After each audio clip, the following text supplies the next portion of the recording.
करिश्मा, रेशमा और मनीषा 3 बहनें हैं। उनका एक भाई भी है, मयंक। मयंक अपनी बहनों को बहुत प्यार करता है, लेकिन मयंक की पत्नी सविता इस मामले में मयंक से बिल्कुल ही अलग है। वो अपनी ननदों का जितना बुरा कर सकती है उतना बुरा करती ही रहती है और अपनी ननदों पर हुक्म भी चलाती है। करिश्मा, करिश्मा, तुमने अभी तक नाश्ता नहीं बनाया? तुम्हारे भैया को ऑफिस जाने में देर हो रही है। हाँ भाभी, बस अभी बनाती हूँ। करिश्मा, तुम ये ढीलापन छोड़ दो। कल को पराए घर जाना है। वहाँ अगर तुम इस तरह से काम करोगी तो लोग क्या कहेंगे कि माँ ने और भाभी ने कुछ सिखाया नहीं। और तुम्हारी दोनों बहनें कहाँ हैं? अब रेशमा मार्केट गई है और मनीषा सो रही है। क्या? सुबह के 8 बज रहे हैं और ये महारानी अभी भी सो रही है? ये कहते हुए सविता अपनी सास दुर्गा देवी के पास जाती है। माँ जी, देख रही हो अपनी बेटियों के तौर तरीके? क्या हुआ बहू, सुबह सुबह क्या कर दिया मेरी बेटियों ने? अरे एक तो अभी अभी उठकर किचन में गई है, दूसरी सुबह सुबह बाहर चली गई और तीसरी अभी तक सो रही है। क्या करूं मैं इन तीनों का, मैं तो परेशान हो गई हूँ। जा जाकर उठा उसे और रेशमा से मैं बात करती हूँ। सविता सीधा मनीषा के कमरे में जाती है और उससे कहती है, महारानी जल्दी उठो, सूरज सर पर आ गया है। भाभी थोड़ी देर और सोने दो ना, मैं रात को लेट सोई थी। वो क्या ना, यूनिट टेस्ट चल रहे हैं। शराफत से उठती है या नहीं, या फिर पानी की भरी बाल्टी डालूं तेरे ऊपर? नहीं नहीं भाभी, मुझे बिस्तर में नहीं लाना, उठती हूँ मैं। मनीषा जल्दी से उठकर बाथरूम में चली जाती है। सभी आराम से बैठकर नाश्ता कर रहे होते कि तभी रेशमा बाजार से हाथ में सामान लिए आ जाती है। रेशमा को देखते ही सविता उस पर बरस पड़ती है। लो, आ गई महारानी। ऐसा भी क्या सामान लाना था जो सुबह आंख मलते ही बाजार की तरफ रवाना हो गई? भाभी, कल आप ही तो चीख रही थी कि घर का सारा सामान मुझे ही लाना पड़ता है, घर में किसी को भी किसी काम से कोई लेना देना नहीं है। अब मैं बाजार जाकर सामान ले आई तो आपको इस बात से भी तकलीफ हो रही है? देख रही हो माँ जी, अपनी बेटी की जुबान कैंची से भी तेज चलती है। और मयंक, आप तो कुछ कहेंगे नहीं अपनी लाडली बहन को? रेशमा, अपनी भाभी से ऐसे बात नहीं करते। चलो माफी मांगो। भैया, मैं क्यों माफी मांगू? आप भाभी से बोलिए ना कि हम पर कम हुक्म चलाया करे। हम इस घर की बेटियां हैं और आपकी पत्नी की ननद है, नौकरानी नहीं। लो कर लो बात। इनकी भलाई के लिए कुछ भी बोलो तो इन्हें बुरा लग जाता है। इस घर में यही इज्जत है मेरी। देख लो माँ जी, आपकी बेटी किस लहजे में मुझसे बात कर रही है। सविता वहां से चली जाती है। मयंक को बहुत गुस्सा आता है, वो भी वहां से चला जाता है। फिर करिश्मा रेशमा को समझाती है, रेशमा, तुम्हें भाभी से माफी मांग लेनी चाहिए थी ना। लेकिन दीदी, मैंने कुछ किया ही नहीं, तो मैं माफी क्यों मांगू? हाँ करिश्मा दीदी, रेशमा दीदी जैसे ही घर में आई भाभी ही उन पर चिल्ला रही थी।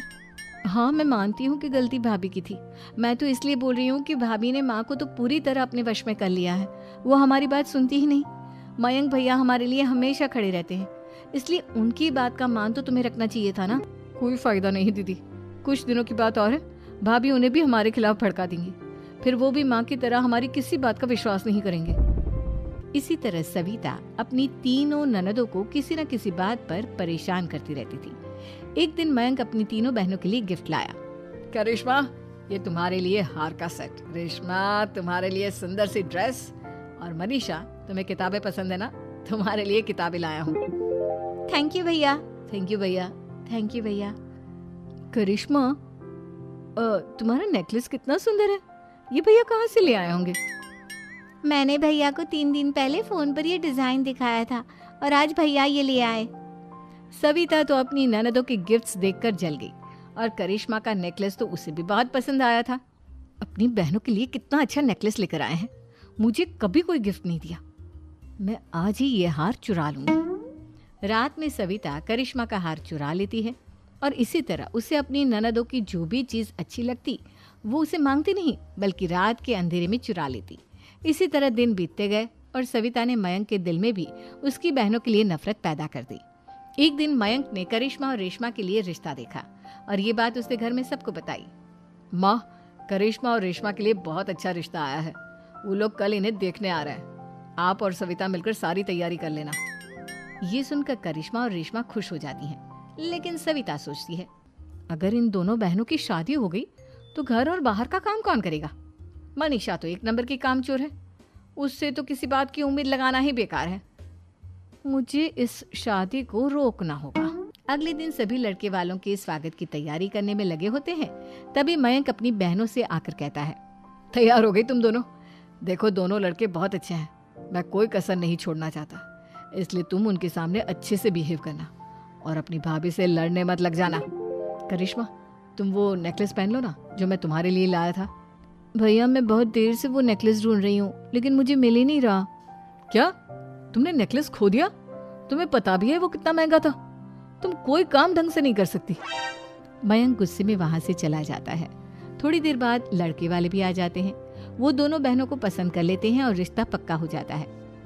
लेकिन सविता के दिमाग में तो कुछ और ही खिचड़ी पक रही थी। वो पंडित जी के पास करिश्मा की कुंडली लेकर जाती है और उन्हें पैसे देकर करिश्मा की कुंडली बदलवा देती है। जब लड़के वालों के पास करिश्मा की कुंडली जाती है तो वो दुर्गा को फोन करते हैं। बहन जी, हमने करिश्मा की कुंडली अपने पंडित जी को दिखाई थी। आपकी बेटी की कुंडली नहीं बल्कि दोषों का पिटारा है। देखिए, मैं और मेरे पति इन सब बातों में बहुत विश्वास करते हैं, इसलिए हम आपकी बेटी से अपने बेटे की शादी नहीं करा सकते। इस तरह करिश्मा का रिश्ता टूट जाता है और सभी घर वालों को बहुत दुख होता है। अब कविता सोचती है, चलो करिश्मा का तो रिश्ता टूट गया, अब रेशमा का भी रिश्ता तोड़ना है। क्या करूं? अब सविता आवाज बदलकर किसी अननोन नंबर से रेशमा के होने वाले ससुराल में फोन करती है। हेलो, मैं कौन हूँ कौन नहीं ये आपके लिए जानना जरूरी नहीं, बस इतना सुन लो कि रेशमा का 2 साल से किसी के साथ अफेयर चल रहा है। बस रेशमा का रिश्ता तोड़वाने के लिए सविता का इतना कहना काफी था। अब रेशमा का भी रिश्ता टूट गया। मयंक और दुर्गा देवी ने रेशमा को खूब खरी खोटी सुनाई और उससे बार बार उस लड़के के बारे में पूछने लगी। आप दोनों मुझे क्यों परेशान कर रहे हो? अरे कोई लड़का होगा मेरी लाइफ में तो मैं बताऊंगी ना, जब कोई है ही नहीं तो कहाँ से लाऊं मैं कोई लड़का? तो तेरे होने वाले ससुराल वालों को फोन किसने किया था? माँ, मैं नहीं जानती किसने फोन किया था, मैं सच कह रही हूँ। मैं तो पहले ही कह रही थी इसकी लगाम खींच कर रखो, लेकिन मेरी सुनता ही कौन है। आप चुप रहिए भाभी, ये सब आपका ही किया धरा है। अब तीनों बहनों को विश्वास हो जाता है कि ये सब उनकी भाभी ही कर रही है। तीनों बहनें अपनी भाभी को सबक सिखाने के लिए एक वकील कर लेती है और घर में हिस्सा मांगना। देखो भैया, माँ बाप की जायदाद में जितना बेटों का हक होता है उतना ही बेटियों का, इसलिए इस घर के 4 हिस्से होंगे और हमें अपना हिस्सा चाहिए। मैंने तुम्हारे लिए क्या क्या नहीं किया और तुम इस घर में हिस्सा मांग रही हो? भैया, आप और माँ हम बहनों की कोई बात नहीं सुनते हो और भाभी हमारी शादी नहीं होने देगी क्योंकि उन्हें लगता है कि आप हमारी शादी में ज्यादा पैसा लगाओगे और उन्हें हम जैसी फ्री की नौकरानी कहाँ मिलेगी। तो हम भाभी के साथ तो रह नहीं सकते, हम बहनों को अपना हिस्सा चाहिए। अरे तुम्हें शर्म आनी चाहिए अपने भाभी पर ऐसा इल्जाम लगाते हुए। वो तुम्हारे बारे में कितना सोचती है। हाँ माँ, भाभी हमारे बारे में बहुत सोचती है, दिन रात बस यही सोचती रहती है कि किस तरह से अपनी तीनों ननदों को परेशान करूं और कभी मुझे पढ़ने भी नहीं देती। दोनों बहनों का रिश्ता भी तो इन्होंने ही तोड़वाया है और रात में हमारे कमरे में आकर हमारी चीजें भी चुराती हैं। इसी तरह सविता की तीनों ननदें अपनी बात पर अड़ी रही। अब कोर्ट में तारीख भी शुरू हो गई। जब सविता को लगा कि उसकी तीनों ननद इतनी आसानी से नहीं मानने वाली, तो उसने अपने पति और सास को सारी सच्चाई बता दी और अपनी तीनों ननद से माफी मांगी। मयंक और दुर्गा को भी अपनी गलती का एहसास हो गया। अब सविता खुद करिश्मा और रेशमा के लिए अच्छा रिश्ता ढूंढती है और उनकी शादी करवाती है।